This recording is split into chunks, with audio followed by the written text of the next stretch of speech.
Buenas noches, amados hermanos. Gracias al Señor que nos permite una vez más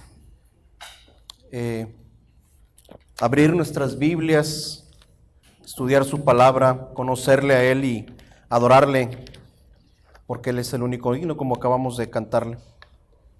Les pido de favor si me acompañan al libro de Génesis capítulo 32. Génesis capítulo 32. Vamos a leer todo el capítulo. La palabra del Señor dice: Y cuando Jacob siguió su camino, los ángeles de Dios le salieron al encuentro. Y al verlos, Jacob dijo: Este es el campamento de Dios. Por eso puso a aquel lugar el nombre de Mahanaim. Entonces Jacob envió mensajeros delante de sí a su hermano Esaú, a la tierra de Seir, región de Edom, y les dio órdenes diciendo: así dirán a mi señor Esaú: así dice tu siervo Jacob, he morado con Labán y ahí me he quedado hasta ahora. Tengo bueyes, asnos y rebaños, siervos y siervas, y envío a avisar a mi señor para hallar gracia ante sus ojos. Y los mensajeros regresaron a Jacob diciendo: fuimos a tu hermano Esaú, y él también viene a tu encuentro, y 400 hombres con él. Entonces Jacob tuvo mucho temor y se angustió, y dividió la gente que estaba con él en y las ovejas, y las vacas y los camellos en 2 campamentos. Y dijo: si Esaú viene a un campamento y lo ataca, entonces el campamento que queda escapará. Y dijo Jacob: oh Dios de mi padre Abraham y Dios de mi padre Isaac, oh Señor, que me dijiste: vuelve a tu tierra y a tus familiares y yo te haré prosperar. Indigno soy de toda misericordia y de toda fidelidad que has mostrado a tu siervo, pues con solo mi cayado crucé el Jordán y ahora he llegado a tener 2 campamentos. Líbrame, te ruego, de la mano de mi hermano, de la mano de Esaú, porque yo le tengo miedo. No sea que venga y me hiera a mí y a las madres con los hijos. Y tú dijiste: de cierto te haré prosperar, y haré tu descendencia como la arena del mar, que no se puede contar por su gran cantidad. Y pasó la noche ahí. Entonces, de lo que tenía consigo, escogió un presente para su hermano Esaú: 200 cabras y 20 machos cabríos, 200 ovejas y 20 carneros, 30 camellas criando con sus crías, 40 vacas y 10 novillos, 20 asnas y 10 asnos. Y los entregó a sus siervos, cada manada aparte, y dijo a sus siervos: pasen delante de mí y pongan un buen espacio entre manada y manada. Y ordenó al primero diciendo: cuando mi hermano Esaú te encuentre y te pregunte diciendo: ¿de quién eres y a dónde vas? ¿Y de quién son esos animales que van delante de ti? Entonces responderás: son de tu siervo Jacob. Es un presente enviado a mi señor Esaú, y he aquí, él también viene detrás de nosotros. Ordenó también al segundo y al tercero y a todos los que iban tras las manadas, diciendo: de esta manera hablarán a Esaú cuando lo encuentren. Y dirán: he aquí, tu siervo Jacob también viene detrás de nosotros. Pues dijo: lo apaciguaré con el presente que va delante de mí, y después veré su rostro, quizá me acepte. El presente pasó pues delante de él, y él durmió aquella noche en el campamento. Y aquella misma noche se levantó y tomó a sus 2 mujeres, a sus 2 siervas, a sus 11 hijos, y cruzó el vado de Jaboc. Los tomó y los hizo pasar el arroyo, e hizo también pasar todo lo que tenía. Jacob se quedó solo, y un hombre luchó con él hasta rayar el alba. Cuando vio que no había prevalecido contra Jacob, lo tocó en la coyuntura del muslo, y se dislocó la coyuntura del muslo de Jacob mientras luchaba con él. Entonces el hombre dijo: suéltame, porque raya el alba. Pero Jacob respondió: no te soltaré si no me bendices.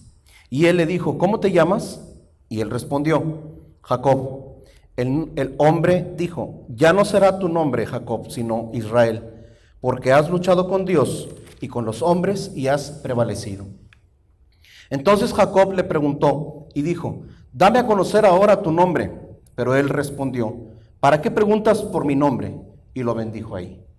Y Jacob le puso a aquel lugar el nombre de Peniel, porque dijo: he visto a Dios cara a cara y ha sido preservada mi alma. Y le salió el sol al cruzar Peniel y cojeaba de su muslo. Por eso hasta hoy los hijos de Israel no comen el tendón de la cadera que está en la coyuntura del muslo, porque el hombre tocó la coyuntura del muslo de Jacob en el tendón de la cadera. Vamos a orar. Gracias te damos, Padre, por tu palabra. Gracias te damos por tu Espíritu que has derramado en tu iglesia, que nos lleva a toda verdad. Y a eso, Señor, apelamos, a que por tu Espíritu esta verdad que hoy tienes para nosotros sea descubierta a pesar de quien la está predicando. Por tu Espíritu, Señor, sea encarnada en nuestros corazones, nos traiga a más vida, nos muestre la gloria de Cristo Jesús, para que tu nombre sea glorificado en tu iglesia y para que muchos lo vean. En el nombre de Cristo Jesús te lo pedimos y te damos gracias. Amén. Con hechos recientes que todos conocemos, de violencia en nuestra sociedad, es fácil que podamos ver expresiones en redes sociales o con comentarios de compañeros, amigos, en las familias, diciendo que, bueno, al menos yo he estado escuchando mucho respecto a que no podemos tener paz, porque ya no hay seguridad, porque ya nuestros hijos no pueden salir y jugar, etcétera. Pero es cierto, o sea, no podemos tener paz como sociedad. El problema que tiene el mundo es que el mundo anhela una paz que el mundo no puede dar. El problema que tiene el mundo es que el hombre natural busca la paz en donde no hay paz. Y por más que la historia nos subraya y subraya que la paz no se encuentra donde el hombre la ha tratado de buscar, el hombre sigue aferrado, buscando la paz que solamente Dios puede dar.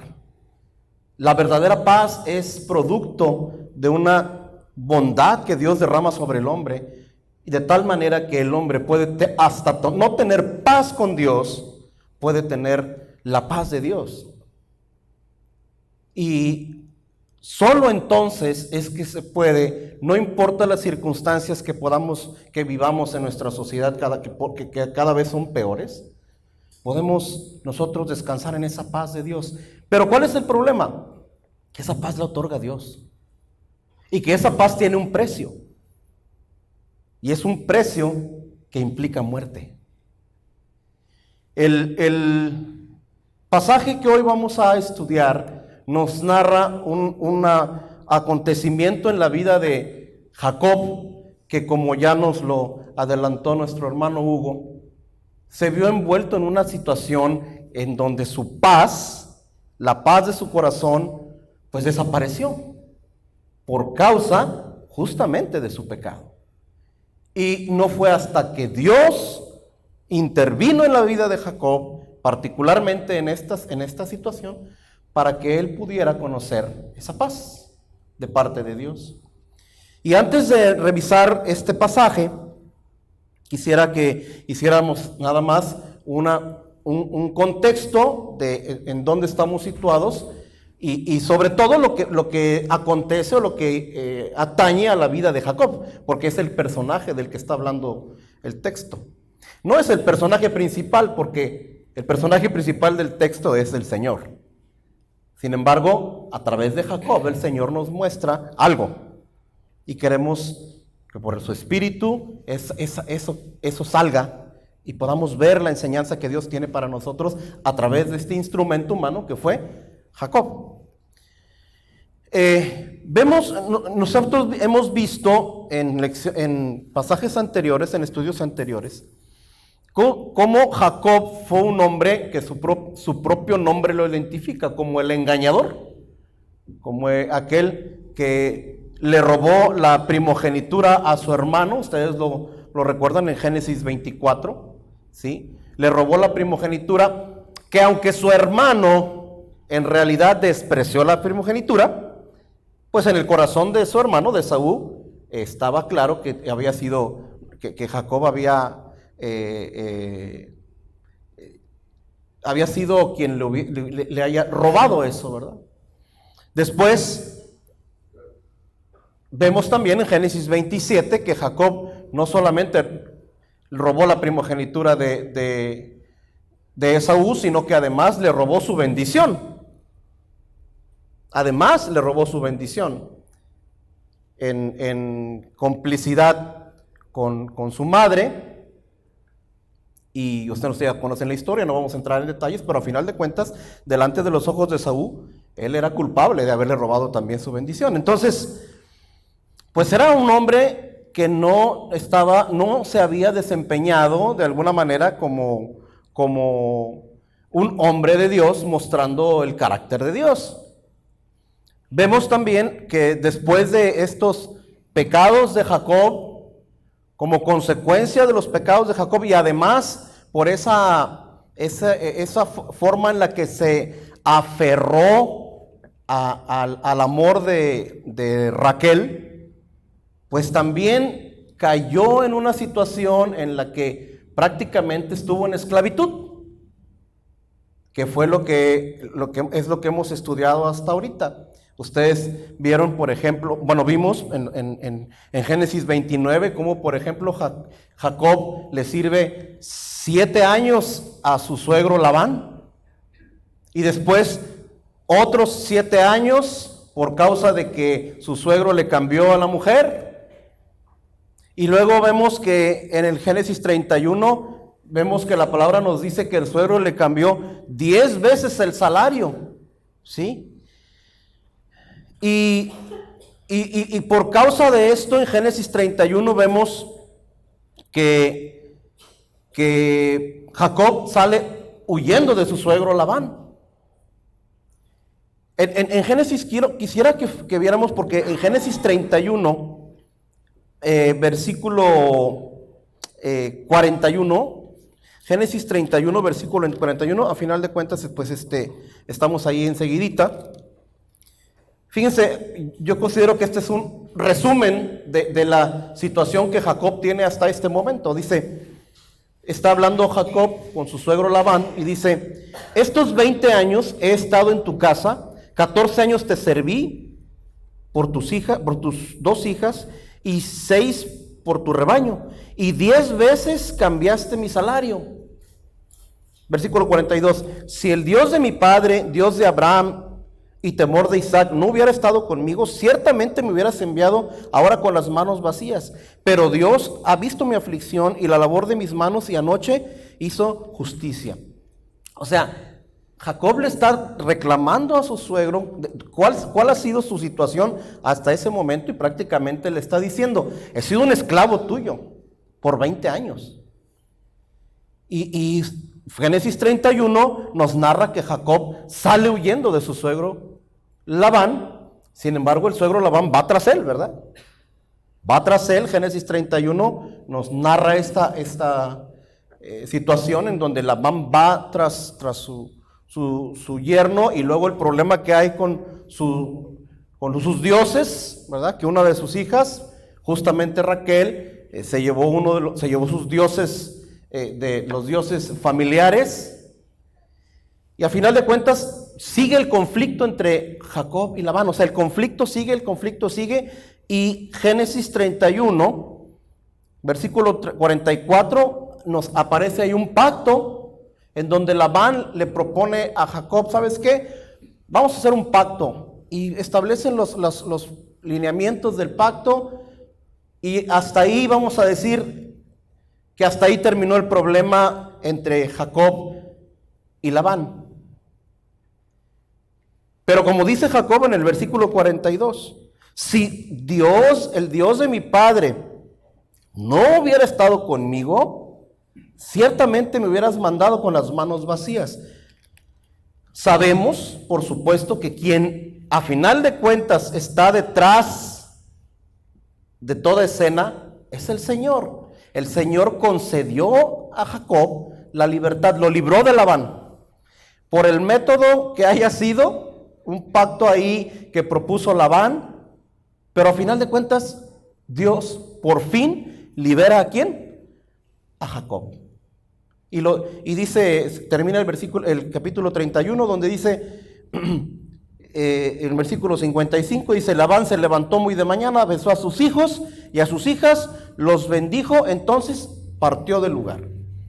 ¿Dejó libre a quién? A Jacob. Por la misericordia de Dios, en su plan perfecto, Jacob queda libre de la esclavitud de Labán. Pareciera que los problemas de Jacob terminaron, ¿verdad? Pero vamos a ver qué pasa en el capítulo 32, que es el que vamos a empezar a estudiar. Entonces vemos, ahora sí, capítulo 32, versículo 1, dice, y cuando Jacob siguió su camino, los ángeles de Dios le salieron al encuentro. Jacob empieza su camino. Vamos a estudiar qué pasa en este camino. Para esto entonces vamos a dividir nuestro estudio en 3 partes. La primera parte, que será del versículo 1 al versículo 6, para quienes toman nota, del versículo 1 al versículo 6, lo hemos titulado Enfrentando la realidad. Enfrentando la realidad, versículo 1 al versículo 6. Después, del versículo 7 al versículo 23, vamos a ver la segunda parte que hemos titulado Buscando un Salvador. Buscando un Salvador, versículo 7 al versículo 23. Y la tercera y última parte de esta narración la vamos a encontrar del versículo 24 al 32, y hemos titulado esta parte Recibiendo la promesa. Recibiendo la promesa. Entonces, Jacob siguió su camino, ya está libre. Y lo primero que ve Jacob, dice, los ángeles de Dios le salieron al encuentro. ¡Wow! Lo primero que ve Jacob cuando es libre de la esclavitud de Labán es la presencia del Dios mismo en su vida. O sea, Dios le permite ver a Jacob quién está detrás de él, o quién está al lado de él, o quién está en control de la vida de él. El Dios mismo. A través de esta visión, que por cierto, no es la única en la que la Biblia en varias secciones, Dios en su misericordia mostró a algunos hombres de Dios el panorama espiritual en el que estaba. Si le podemos llamar de esa manera, un panorama, una escena espiritual. Porque aquí nos dice que vio los ángeles, a ángeles. Obviamente el ver ángeles es porque Dios lo haya permitido. No es algo natural, es algo sobrenatural. Y si aquí Dios le permitió a Jacob ver ángeles, es para que Jacob recordara que Dios era el que estaba llevando el control de todo. Jacob iba a empezar un nuevo camino, en libertad, entre comillas, ¿verdad? Y Dios le permite ver ángeles. Como les decía, no es la primera vez que no es la única vez en que Dios lo hace. No vayan ahí, pero por ejemplo en Segunda de Reyes 6:16, ustedes dice la palabra de Dios respecto a Eliseo: no temas, porque los que están con nosotros son más que los que están con ellos. Cuando estaban en una situación apremiante, Dios le permite, ante la angustia de aquel que acompañaba al profeta Eliseo, ante la angustia Dios le permite ver que estaban, dice la segunda parte del versículo, y el Señor abrió los ojos del criado de Eliseo y miró, y he aquí que estaba lleno, el monte, perdón, estaba lleno de caballos y carros de fuego alrededor de Eliseo. O sea, la percepción de este hombre era que estaban solos y que estaban perdidos y que estaban a expensas ¿de quién? De sus enemigos, pero Dios le permite ver que en realidad Dios tiene un ejército celestial a favor de su siervo. Lo mismo en el Salmo 37:9, es un texto que nosotros conocemos muy bien. El ángel del Señor acampa alrededor ¿de quién? De los que le temen. ¿Sí? El Salmo 91:11 nos dice, pues Él, el Señor, dará órdenes a sus ángeles acerca de ti para que guarden tus caminos. Es algo impresionante, mis amados, que Dios le haya permitido ver eso a Jacob. Era para que en el corazón de Jacob existiera un regocijo al saber con quién iba a caminar. Estaba empezando en su camino. Y esto, pues también, si Jacob, en la introducción que estuvimos platicando, si Jacob estaba en un estado de esclavitud con Labán, y ahora es liberado por Dios a un nuevo camino en la presencia de Dios, mi amado, eso nos tiene que traer a la mente la obra de Dios con su pueblo. A su pueblo que estuvo 400 años en esclavitud y por la gracia de Dios es liberado. ¿Y qué pasa cuando ese pueblo es liberado y es llevado en la presencia de Dios? Dios estaba ¿con quién? Con ellos. Ustedes lo saben, en Génesis 13, ¿sí? Ahí nos da esa información de que en la mañana estaba en forma de una columna de nube y en la noche en una columna de fuego, y todo el tiempo el Dios estaba en presencia de su pueblo, acompañando a su pueblo. ¿Sí? Esto que estaba experimentando Jacob está proyectando lo que en un futuro haría Dios con su pueblo. Lo sacaría de esclavitud y estaría con él, caminando con su pueblo. Y repito, pues eso debería haber traído en Jacob una actitud que correspondiera. Sin embargo, vemos enseguida, versículo 3.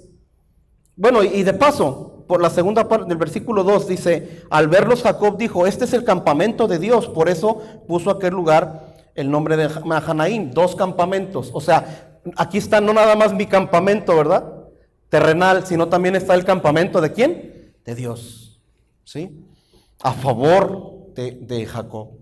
Y en el versículo 3, a partir del versículo 3 al 5, vemos algo muy peculiar. Dice el versículo 3, entonces Jacob envió mensajeros delante de sí a su hermano Esaú a la tierra de Seir. No voy a leerlo todo. Fíjense el versículo 4. ¿Cómo se expresa Jacob? Manda mensajeros y díganle, a mi Señor, a su hermano. Y luego díganle, así dice, tu siervo. Versículo 5, tengo esto y esto y esto y esto, y todo está a disposición tuyo, ¿verdad? A ver si puedo hallar gracia delante de ti. ¿Se fijan? O sea, justamente Dios le acaba de revelar a Jacob ¿a quién tiene a su favor? Inmediatamente Jacob, ¿qué dice? Empieza a echar mano de lo suyo. ¿Ya te viste, mi hermano? O sea, Dios te está revelando que su presencia está en tu vida, y tú como quieras dices, sí, pero yo tengo esto y esto, ¿verdad? Y entonces dice, díganle a mi hermano esto, díganle a mi hermana aquello, y todo esto es para él, y empieza a mostrar una actitud de sumisión. ¿Por qué, mi amado? Porque él sabía que había pecado contra su hermano. Y mandó a esos siervos para ver si, como decimos nosotros, lograba pantallar a su hermano, ¿verdad? Y decir, a ver si con todo esto, mi hermano tiene una actitud diferente contra mí. Pero qué sorpresa se llevó Jacob cuando dice el versículo 6. Y regresaron los mensajeros de Jacob diciendo, fuimos a tu hermano y él también viene, pero viene con 400 hombres. O sea, imagínense, él estaba queriendo buscar la manera de quedar bien con su hermano por esa carga que traía de que había pecado con su hermano. ¿Sí? Y que además no solamente había pecado, su hermano había jurado ¿qué? Matarlo. Tarde o temprano iba a enfrentar ese juicio. Tarde o temprano Jacob iba a enfrentar ese juicio. Y ahora ve su realidad. Ve su realidad en el versículo 6. Por eso esta parte le hemos titulado Enfrentando la realidad. ¿Cuál es la realidad? Que el hermano no tiene aparentemente ninguna buena intención, ¿verdad? Él viene con 400 hombres. Fíjense la visión, por eso dije aparentemente. Fíjense la visión de Jacob, o sea, ve con 400 hombres. Ve que viene contra él. ¿Cuál es su realidad? Estoy muerto. Estoy muerto. Viene contra mí. Y dice versículo 7, con lo que empezamos nuestro segundo punto, que es buscando un Salvador. Fíjense lo que dice el versículo 7. Jacob tuvo mucho temor y ¿qué? Se angustió. Se angustió. Ahora sí vemos a otro Jacob. Aquí empezamos a ver otro Jacob. Porque dijo, Esaú viene y empieza a hacer sus planes, ¿verdad? Y se ataca un campamento, o sea, empieza a organizar hacer como decimos, su logística, ¿verdad? En su inteligencia, si hace esto, yo voy a hacer así, yo voy a hacer acá. Pero a partir del versículo 9, vemos al Jacob, el estado del alma de Jacob en ese momento, que es una oración del versículo 9 al versículo 12. Que algunos la han enseñado como una forma o un modelo de oración. Yo no creo que sea un modelo, sino simplemente es una oración muy genuina. Muy, muy genuina, porque es un hombre que está derramando su corazón delante de Dios y ante un problema real y una acechanza real. Y fíjense lo que dice, vamos a destacar algunos detalles de la oración.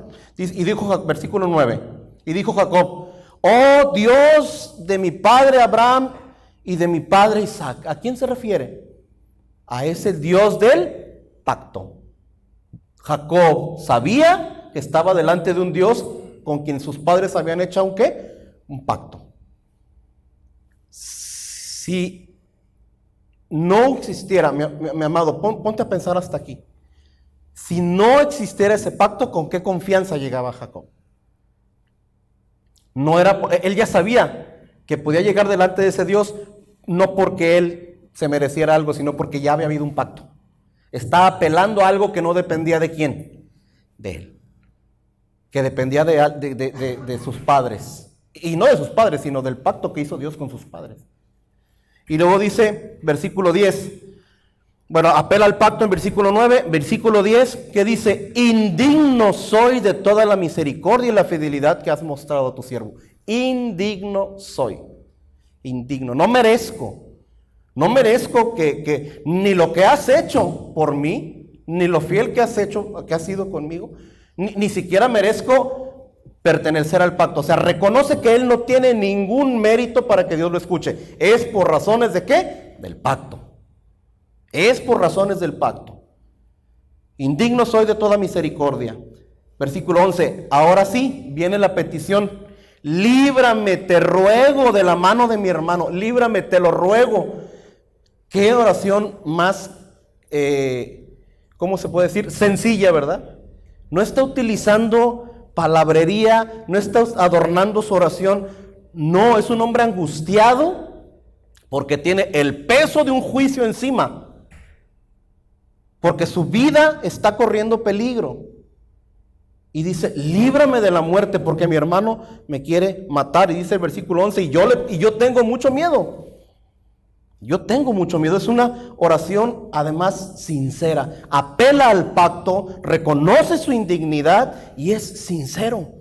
No se está jactando absolutamente de nada y está diciendo toda la verdad, tengo miedo. Y el versículo 12 dice, y tú dijiste, de cierto te haré prosperar. Ahora apela no nada más al pacto, sino a las promesas. O sea, si tú dijiste que te voy a hacer prosperar, pues ¿cómo es posible que voy a morir yo a manos de mi hermano, verdad? Termina la oración en el versículo 12.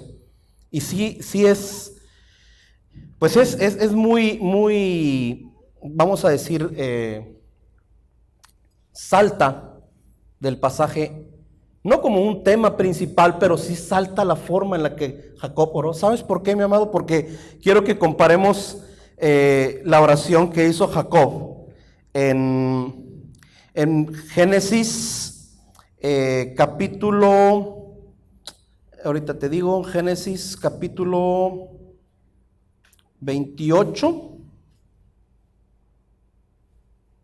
Te digo enseguida. Sí, 28, versículo 20. Capítulo 28, versículo 20. Mira la diferencia en la oración. Y fíjese que el contexto es muy similar. Había tenido un encuentro con Dios. En un sueño, vio que los ángeles subían y bajaban de una escalera. O sea, había tenido una revelación de parte de Dios.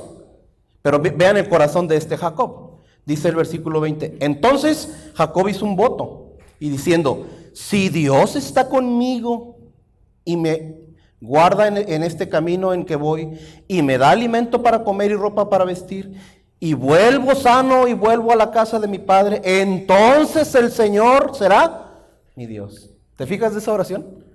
El corazón de ese Jacob con el corazón de este Jacob de Génesis 32. Un Jacob humillado, un Jacob angustiado, un Jacob con el juicio encima y un Jacob derramando su corazón delante de Dios y buscando salvación. Es importante ver eso. Jacob buscaba la salvación. Puso su situación delante de Dios, pero él estaba buscando su salvación. Y sabes, ahí enseguida en versículo 13, después de que Jacob hace esta oración en su angustia, dice el versículo 13. Y pasó la noche ahí, entonces de lo que tenía consigo, escogió un presente para su hermano Esaú. Por fin. ¿Te fijas? O sea, derrama su corazón delante de Dios, pide a Dios que intervenga, pide a Dios que sea fiel con su pacto, termina la oración y empieza a otra vez a actuar en su ¿qué? En su carne, ¿verdad? Pasó la noche ahí y empezó a escoger qué era lo que le iba a llevar a Esaú. ¿Sí? Otra vez. Por algo Jacob es terco. Y por algo tú y yo nos identificamos con Jacob, ¿verdad? Necio. Dios le está diciendo a lo que tiene derecho en sus pactos, en el pacto y sus promesas, y él necio. Y empieza y dice 14 y 15. 14, 15 y 16. Habla de todo lo que dice, los animales que empieza, de todos sus rebaños, aparta, y si ustedes le cuentan ahí, fueron 550 cabezas de ganado. 550 cabezas de ganado. Y las manda, y organiza la forma en la que van a ir esas cabezas de ganado en partes, ¿verdad? Primero, mándase a uno y le dices, al que viene atrás viene con más. Y el que viene atrás, a ver si, y lo dice ahí, lo dice en versículo 20. Pues dijo, lo apaciguaré con este presente. Lo apaciguaré. ¿Qué nos viene a la mente? ¿De qué nos habla el libro de Levítico? El libro de Levítico nos habla de una serie de sacrificios con animales y más animales. ¿Para qué? Para apaciguar la ira de Dios. Apaciguarla. Como propiciación. ¿Te das cuenta, mi amado, cómo es de rica la Escritura? O sea, en este evento Dios también nos está revelando lo que en un futuro vendría a ser un mandamiento para el pueblo de Dios. A través de esos animales, el pueblo de Dios apaciguaba la ira de Dios, apaciguaba la ira de Dios. No eliminaba el pecado. No quitaba por completo la ira de Dios. ¿Se das cuenta? No quitaba, era apaciguar. De tal manera que aquí, bueno, pues Esaú, la ira de Esaú, pues está de alguna manera simbolizando esa ira de Dios, ¿verdad? Que está sobre Jacob y que está latente sobre Jacob. Y él busca en sus fuerzas, que esa ira no se derrame sobre él. Y busca la manera de que con sus recursos Dios sea satisfecho. ¿Te suena, mi amado? De con sus recursos Dios no derrame su ira. También tenemos que ver que esta parte del pasaje nos muestra, nos prefigura, nos ilustra la función de la ley. La función de la ley. Porque ¿qué nos dijo el apóstol Pablo? La ley no es un instrumento que Dios haya dado ¿para qué? Para salvarnos, ¿verdad? Por la ley no te salvas, sino que fue dada como un ayo para llevarnos a Cristo. ¿Sí? Porque el corazón que ante la ley se ve impotente, que no puede contra la ley, no puede cumplir la ley, por más que haga, no puede cumplir la ley, tiene que correr a buscar un Salvador que sí pueda cumplir ¿con quién? Con la ley. Entonces aquí en este pasaje vemos que el corazón de Jacob está buscando cumplir, valga la comparación, buscando cumplir, pero no es la manera en la que él va a salvarse. Tú ya viste el final del pasaje, ya sabes cómo se salva Jacob. Pero ve ese corazón queriendo cumplir la ley. Y es también sorprendente, y quiero hacer la conexión. ¿Te fijaste cómo empezamos? Jacob ¿en qué? En esclavitud, ¿verdad? ¿Sí o no? Luego Jacob caminando con la presencia de Dios, ¿verdad? Pueblo de Dios en esclavitud, pueblo de Dios en libertad, caminando en la presencia de Dios. Está prefigurado. Y luego vemos un Jacob, a pesar de la presencia de Dios, necio en hacer las cosas a su manera. Lo mismo que le pasó al pueblo de Dios. A pesar de tener las promesas y la presencia de Dios con ellos, necios en hacer las cosas a su manera y pecar delante de Dios. No confiar en su Dios. ¿Y qué pasa en Éxodo 20, mi amado? Dios le da a su pueblo ¿la qué? La ley. ¿Para qué? ¿Para que se salve? No. Al contrario, para que vea su estado pecaminoso. Para que el peso de la ley caiga sobre su pueblo y busque una forma de salvarse que no sea a través de ¿qué? De la ley. Porque a través de la ley nadie se salva. Lo que hacía el pueblo de Dios era apaciguar la ira de Dios. Pero no cumplía la ley. No podía cumplir la ley. Y en este caso vemos a este Jacob haciendo eso, queriendo apaciguar. Dice el versículo 21, y no quiero pasar al siguiente punto sin hacer un par de comparaciones. Por ejemplo, en el Salmo 32.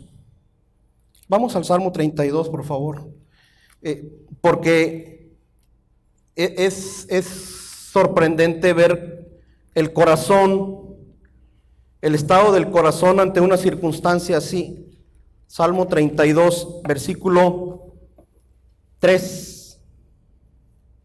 Dice la palabra de Dios: mientras callé mi pecado, mi cuerpo se consumió con mi gemir durante todo el día, porque día y noche tu mano pesaba sobre mí.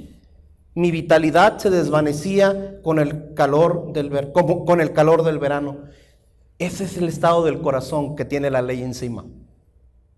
Ese es el estado del corazón que quiere, que se da cuenta de su pecado y que está buscando la manera de salvarse, pero que no la encuentra. ¿Sí?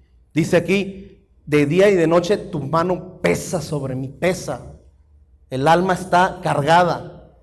En el Salmo 51, Salmo 51, vemos otra escena en este caso de David. Dice versículo 3, yo reconozco mis transgresiones y mi pecado está ¿qué? Siempre delante de mí. Siempre delante de mí. Eso es lo que estaba experimentando Jacob. Su pecado. ¿Sí? La consecuencia de su pecado también, obviamente, por esta persecución. Lo perseguía. Y terminamos esta sección en el versículo 23, donde dice, los tomó, en aquella misma noche, versículo 22, en aquella misma noche, se levantó, tomó a sus 2 mujeres, a sus 2 siervas, a sus 11 hijos y cruzó el vado de Jaboc. O sea, ya se vio, después de que mandó una comitiva y mandó otra comitiva y mandó otra comitiva, todo organizado, bien organizadito, ¿verdad? Como quiera se dio cuenta que tarde o temprano iba a enfrentar el juicio. ¿Y qué hace? Dice, bueno, pues por lo menos que mi familia y todo lo mío se salve, y los cruza del otro lado del río, y él se queda, versículo 24, y Jacob se quedó solo. Con esto empezamos el versículo 24, la tercera parte, que es recibiendo la promesa. Se quedó solo, porque así lo quería tener Dios, porque ahí era donde iba a tratar Dios con él. Porque él se estaba tratando de salvar con sus fuerzas, pero Dios tenía otro ¿qué? Otro plan. Y entonces el versículo 24 nos dice, Jacob se quedó solo y un hombre luchó con él hasta rayar el alba. Cuando vio que no había prevalecido contra Jacob, el hombre, lo tocó en la coyuntura del muslo y le dislocó la coyuntura del muslo de Jacob mientras luchaba con él. Fíjense lo que dice, un hombre que posteriormente, como ya leímos el pasaje, nos damos cuenta que es una teofanía, es una preencarnación de Cristo, es Dios preencarnado, una aparición de Dios antes de la primera venida de Cristo. Así en teología se le llama teofanía. Es Dios mismo interviniendo en la vida de Jacob. O sea, Jacob, ya te permití que vieras que yo estoy en control de las cosas, que yo soy tu protector, que yo acampo contigo y sigues haciendo las cosas como tú quieres, ¿verdad? Entonces, ¿qué hace Dios? Interviene personalmente, entre comillas personalmente, interviene, es Él el que interviene en la vida de Jacob. ¿Y cómo lo hace? Lucha con él. Y fíjense, el texto dice, luchó con él, versículo 24, hasta rayar el alba, o sea, toda la noche. Toda la noche. Tú puedes decir, mi amado, pero ¿cómo Dios, cómo Dios luchó toda la noche? Por supuesto que Dios en su misericordia se encarnó y adoptó las fuerzas de un ser humano súper limitadas. ¿Sí me explico? O sea, Dios, fue un plan de Dios. Adoptó las fuerzas, se bajó al nivel de Jacob, se bajó y luchó con él. ¿Sí? Se bajó al nivel y luchó con él. Y vemos que la lucha fue encarnecida, o sea, toda la noche luchando. Imagínense a este hombre Jacob luchando y luchando y no puede con Dios, y lucha y no puede. Y dice en el versículo dice el versículo 25 que cuando vio que no prevalecía contra Jacob, lo tocó y le echó a perder una pierna, pues. Como decimos, pues lo dejó cojo. Dios dio una pequeñita muestra de su poder tocándolo y haciéndole disfuncional una pierna. Quedó para toda su vida con esa, ¿cómo se dice? Con esa lesión de parte de Dios. Nada más cuando lo tocó. Dice Oseas, luego lo ven ustedes, Oseas capítulo 12, versículo 4, que Jacob lloró, dice que Jacob lloró cuando peleó con Dios, ¿sí? Que fue una lucha en la que hubo mucha desesperación de parte de Jacob, y luego vemos que Dios solamente lo toca. Cuando estaba leyendo este pasaje, bueno, enseguida, luego dice el versículo 26 para poder hacer mi comentario. Versículo 26, entonces el hombre dijo, suéltame porque raya el alba. Pero Jacob respondió, no te soltaré si no me bendices. ¿Te fijas que ahora habla de bendición? Jacob tuvo la revelación de que estaba peleando con Dios. No vemos detalles, mi amado, no vemos detalles, pero si él dice, bendíceme, es porque tuvo la revelación de que estaba con el mismo Dios. Bendíceme y no te voy a soltar hasta que me bendigas. Su necedad ahora se torna en ese sentido. Y le comentaba, me vino a la mente dos escenas que nos enseña la Biblia. Por ejemplo, Isaías. Cuando Isaías le es revelado la presencia de Dios, ¿se acuerdan? Isaías 6. ¿Cuál fue la expresión de Isaías? ¡Ay de mí que estoy muerto! ¿Verdad? ¡Ay de mí que estoy muerto! Porque tengo labios impuros y habito en un pueblo de labios impuros. O sea, la reacción de Isaías es vi a Dios, estoy muerto. Estoy muerto. ¿Cuál es la reacción de Juan en Apocalipsis 1? Dice Juan, vi al Señor y caí como muerto. Y vean la reacción de Jacob. Ya vi que es Dios y en lugar de decir caí como muerto, bendíceme, bendíceme. ¿Se fijan? Es una reacción muy diferente. Llama la atención esa diferencia. ¿Pero por qué, mi amado? Porque no está de más.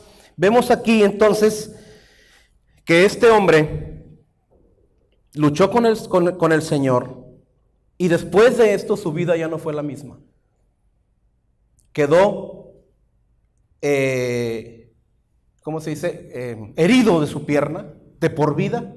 Y no nada más eso, sino que Dios mismo le dice, ya no eres Jacob, el engañador. Ahora eres Israel, el que luchó con Dios y prevaleció. Ahora dice al revés. ¿Se fijan el prevalecer cómo cambia de sentido? O sea, primero dice que el que veía que no prevalecía era el hombre. Ahora dice, tú luchaste con Dios y con los hombres y prevaleciste. Y prevaleciste, ahí dice en el versículo 28.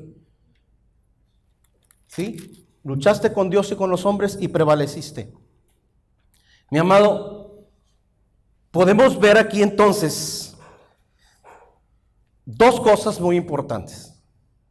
La vida de Jacob, esta escena de la vida de Jacob, es la escena en la que por la que cualquier creyente debe de pasar para obtener la salvación. Jacob estaba luchando contra la ley, estaba con un corazón contrito, estaba angustiado, buscando salvarse por su propia cuenta, porque Dios ya le había revelado su pecado, pero él andaba buscando en lugares donde no debería, hasta que Dios en su misericordia aparece en la vida de Jacob y lo toca y lo hiere, pero lo salva. Y de ahí en adelante la vida de Jacob ya no era la misma. Era un hombre tocado por Dios, herido por Dios, humillado por Dios, como tú y yo debemos vivir nuestra vida cristiana, mi amado. Heridos por Dios, humillados por Dios. Si tú y yo hemos sido salvados por Dios. Tenemos que vivir la vida humillados, heridos en el sentido espiritual, humillados delante de Dios.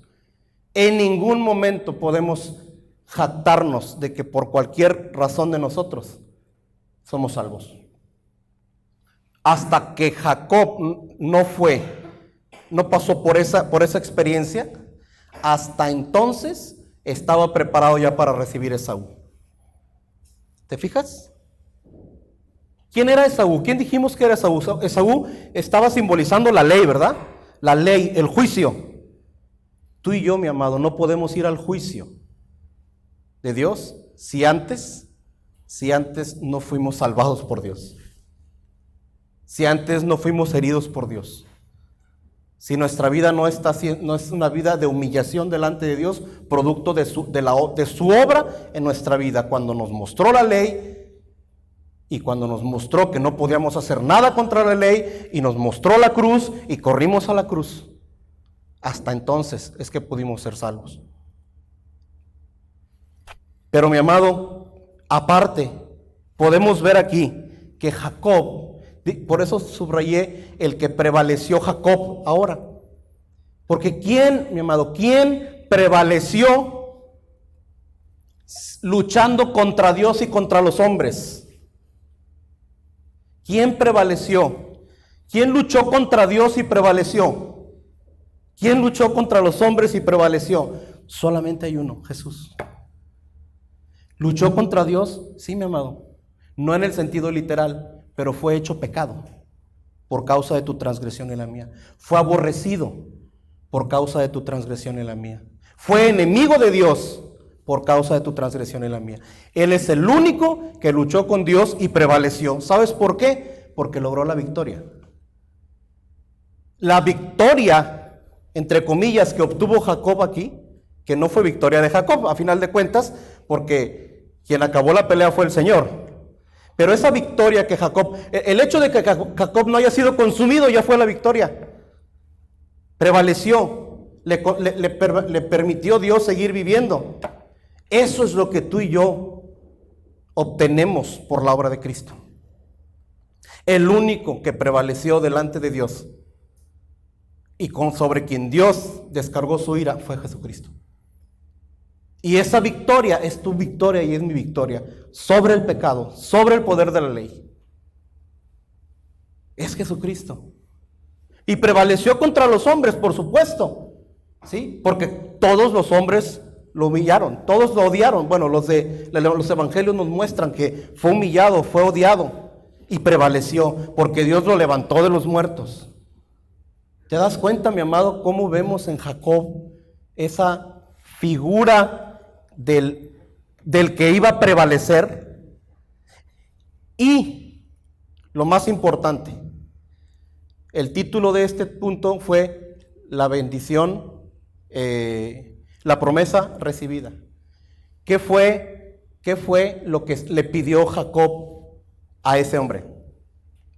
Bendíceme, bendíceme. ¿Y qué hizo el hombre? Lo bendijo.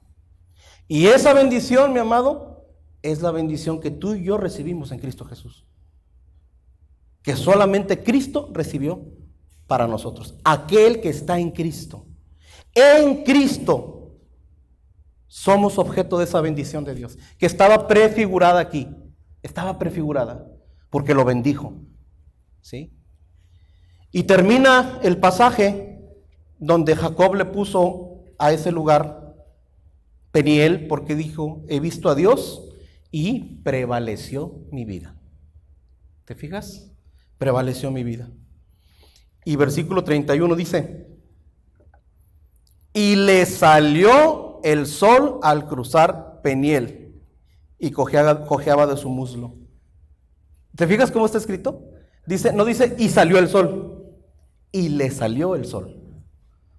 Porque ahora sí Jacob ya era otro hombre, herido por Dios, humillado delante de Dios, salvado por Dios. ¿Por qué salvado por Dios? Porque simplemente lee los primeros versículos del capítulo 33, mi amado. Y alzando Jacob, capítulo 33, y alzando Jacob los ojos, miró, y he aquí Esaú venía y 400 hombres con él. O sea, venía el juicio, ¿sí?